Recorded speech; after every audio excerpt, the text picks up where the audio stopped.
When I walked into the restaurant, I thought I was late. That's how it looked. Everyone was already seated. Glasses clinked, laughter rolled across the linen tablecloths, and the candlelight made the moment feel staged, like they had started the celebration without me. But it wasn't just the food already being served. It wasn't just the way my sister was mid-toast. It was the fact that there was no chair for me. I stood at the end of the table, blinking, coat still on, holding a small gift bag I'd picked up for my mom.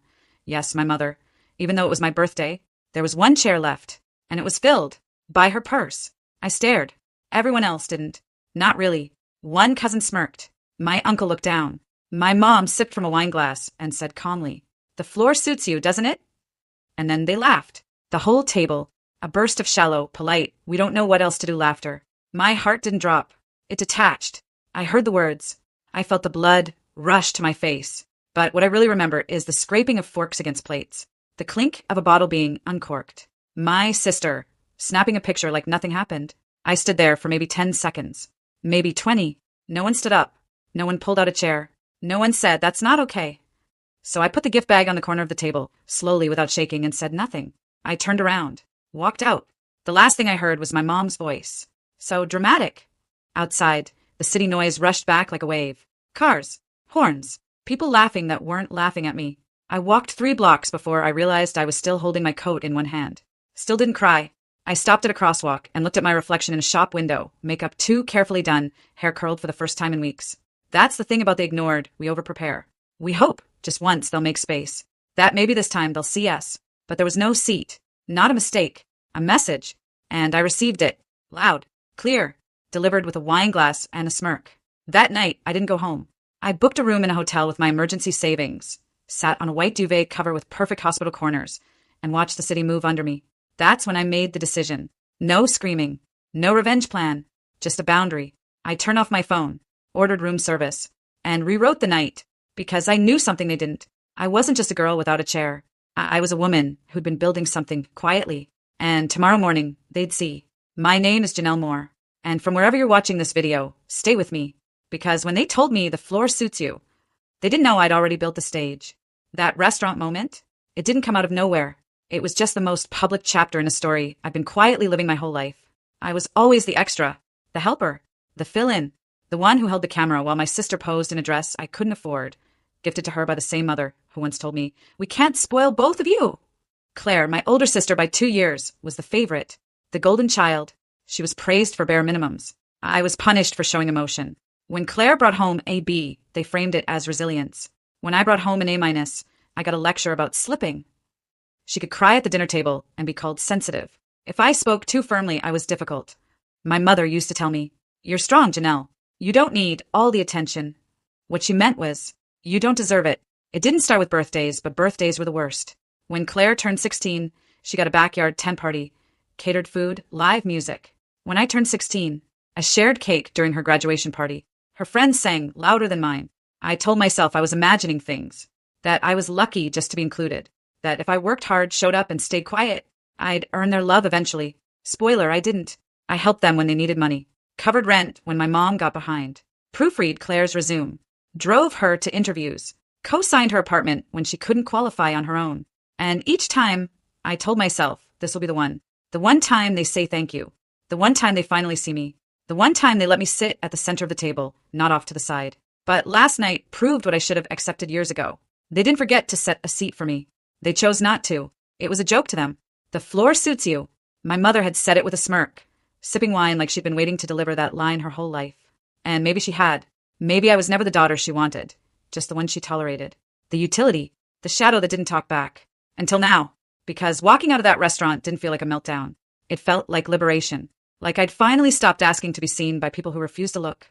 And what they didn't know, what none of them bothered to ask about, even when I hinted at it, was that I'd been working on something that told the truth they never wanted shared. And that something was going live in less than 24 hours. I thought someone would call. Not right away, I knew better than that. But I figured maybe later that night. A text, a passive-aggressive voice note, some attempt at damage control. Instead, nothing. I checked my phone once, around midnight. Still nothing. The only messages were from work. One happy birthday from a former roommate. And a coupon for a free coffee. That silence was louder than any slap.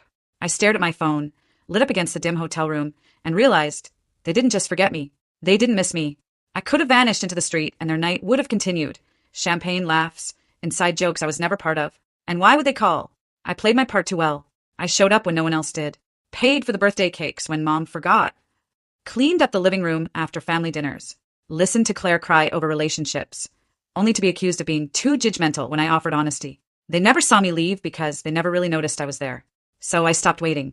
At 1 a.m., I turned my phone off and opened my laptop. I pulled up the press preview, the one I'd had saved in my drafts for weeks. A media embargo that was set to lift at exactly 9 a.m. the next morning. The title of the series? What We Carry, Stories from the Family Table.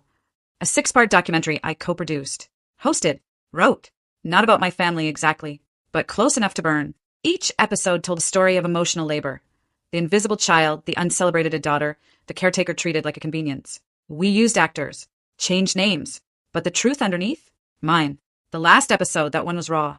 I filmed the voiceover with a lump in my throat. Some daughters are raised to be quiet. Some are raised to be responsible.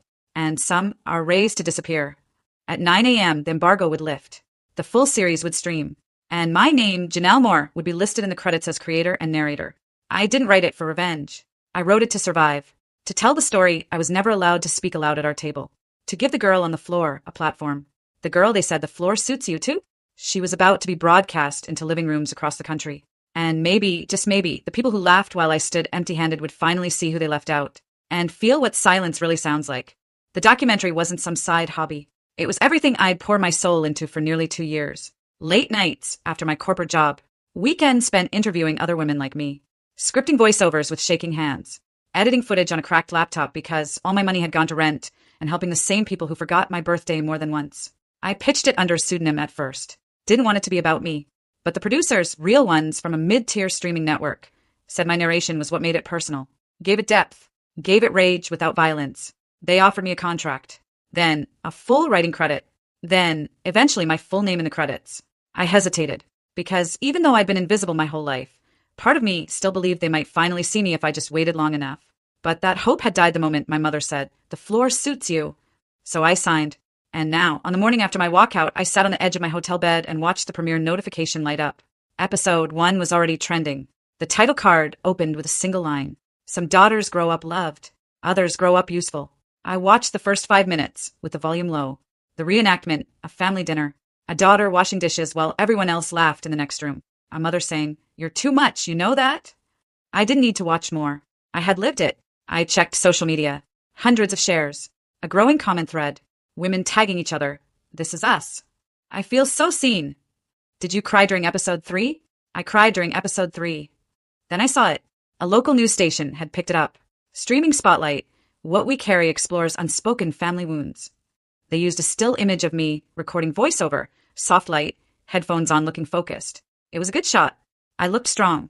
Not angry. Not bitter. Just steady. I closed the laptop and breathed out slowly. I wasn't going to send it to my family. Didn't need to. They'd find it on their own. And when they did, they'd see their daughter. Front and center. Voice clear. Not raising it, but letting it echo. Because the camera had been rolling long before they told me the floor was mine. And now, the world was watching. They didn't call when it aired. They didn't text when it started trending. But I know exactly when they found out. It was around 10:42 a.m. Because at 10:43, my phone lit up with a text from my sister. "WTF did you do?" No greeting. No punctuation. No denial either. Just panic. At 10:47, another came in. "You seriously made a whole show about us?" I didn't reply. I was at a coffee shop down the street from the hotel. Hoodie on. Sunglasses. Watching people scroll through their phones and lean over to friends. Whispering about the documentary that had just dropped. I heard one woman say, "It's like she's telling my story." She didn't know I was sitting 10 feet away. At 11:06, my mom called. I didn't answer. She left a voicemail. Her voice was breathless, like she'd run to the phone. "Janelle, I don't even know what to say. I saw it. We all saw it. Why would you do this? Why didn't you just talk to us?" Talk? When I stood at the edge of that table in a designer restaurant on my own birthday, holding a gift bag for her, she told me to sit on the floor. There was no talking left to do. What she really meant was, "Why didn't you stay quiet?" At 12:14, my uncle sent me a screenshot. A paused frame of the opening credits. My name in white, centered, sharp. "Is this really you?" I left that one on read. By 2 p.m., my mom had left 3 more voicemails. The last one wasn't angry. It was small. "You embarrassed us, Janelle.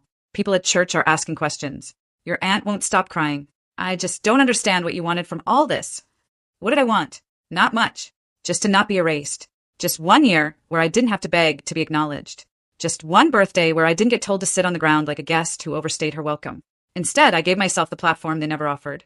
And what happened? The world listened. By evening, the documentary was number 3 on the platform. I was getting interview requests from podcasts, indie blogs, even one morning show. Not because I was famous, but because I was familiar. Because thousands of women had lived their own version of that dinner table, that laughter, that small cruelty wrapped in family smiles. And now they had words for it. A voice. Mine. But my mother didn't see it that way. She sent one final message that night. A paragraph. I read it once. Then again. She said I humiliated the family. That I twisted the truth. That I made everyone look like monsters for one bad night.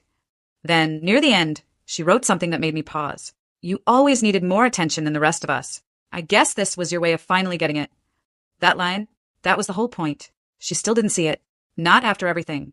Not after years of being invisible until they needed help or a favor or a photo taken. Not even after the world saw me first.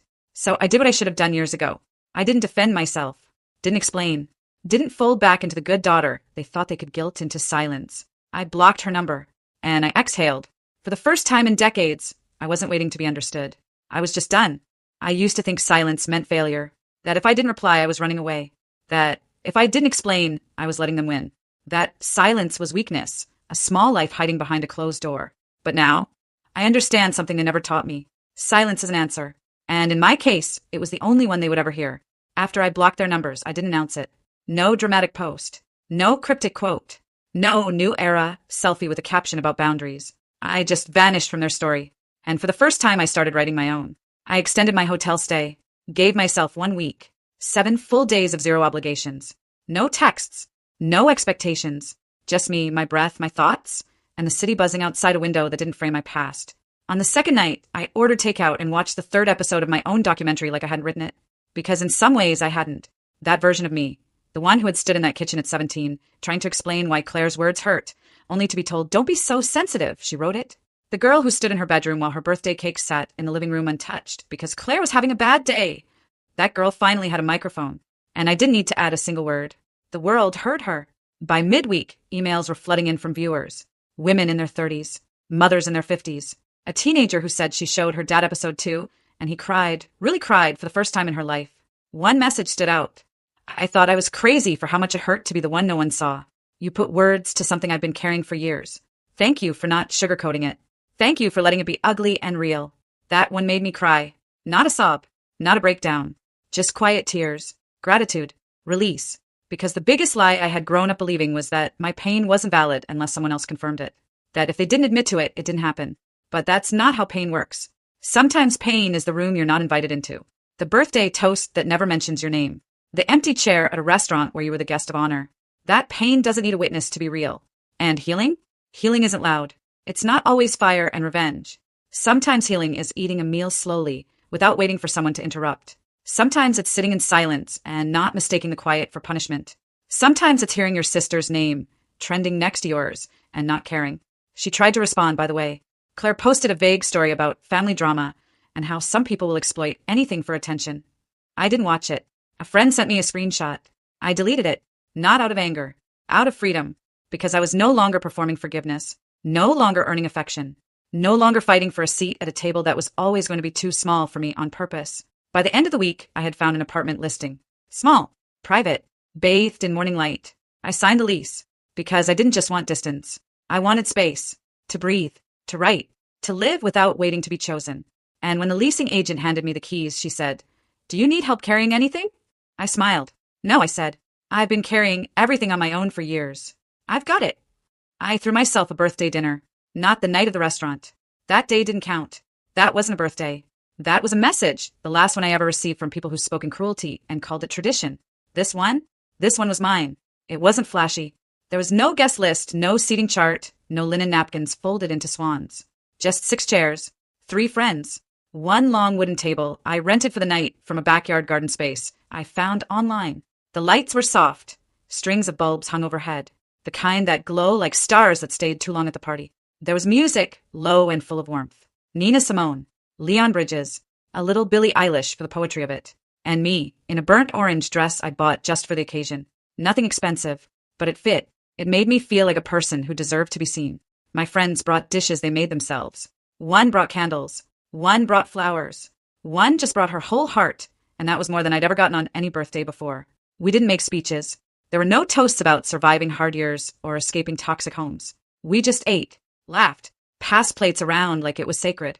At one point, someone asked, "Is this your first real birthday?" And I thought about it. I thought about all the other birthdays. The one when I was 10 and Claire had a meltdown because her cake had fewer sprinkles than mine. The one where I was turning 21 and Mom invited her friends instead of mine. The one last year when no one showed up because they forgot to send the group text. Then I looked around that table.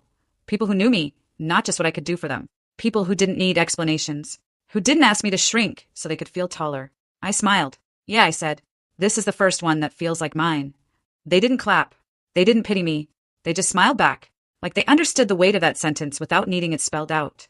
Later that night, I walked home with leftover cake in a foil-wrapped box and a bottle of sparkling cider in my tote bag. I didn't cry. I didn't ache. I didn't replay what my mother had said that night in the restaurant. Because it didn't matter anymore. What mattered was the quiet joy in my chest. The crumbs on the plate. The candle I blew out not to wish for something better, but to say goodbye to what never was. I opened the door to my new apartment, kicked off my shoes, and sat on the floor. Not because there wasn't a seat for me, because this time the floor was mine, and I had brought myself here. No performance, no apology, just a girl who gave herself a birthday, and made it beautiful. 1 year later, I sat on a stage across from 3 other women, a journalist, a therapist, and a social worker, all of us part of a televised roundtable on emotional labor and family estrangement. The irony didn't escape me. 12 months ago, I was being laughed at in a restaurant on my birthday, told by my own mother that the floor suits you. Now, I was sitting in a velvet chair on national television, across from a host who introduced me as creator of the viral documentary What We Carry, and advocate for invisible daughters everywhere, Janelle Moore. I didn't smile too hard. I didn't cry. I just nodded, steady, grounded, like I'd been practicing the seat my entire life. Because I had. When the host asked me how I'd redefined family, I said this. Family isn't blood.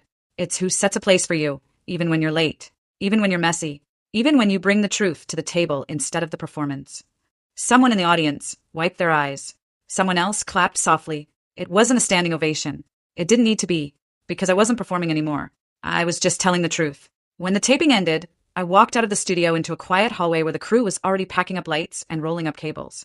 I passed by the rows of empty chairs, stopped at one, put my hand on the back of it, and I smiled. Not because I was nostalgic, because I remembered. I remembered being 17, sitting on the floor of my bedroom while my sister blew out candles downstairs. I remembered being 25, cleaning up after my own birthday dinner while the rest of them laughed in the other room.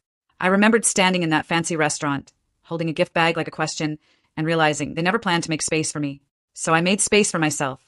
I brought my own chair, and when they wouldn't let me sit at their table, I built one of my own. I walked home that evening to my apartment, a different one now, a little bigger, with more windows and a bookshelf full of first drafts and overdue dreams.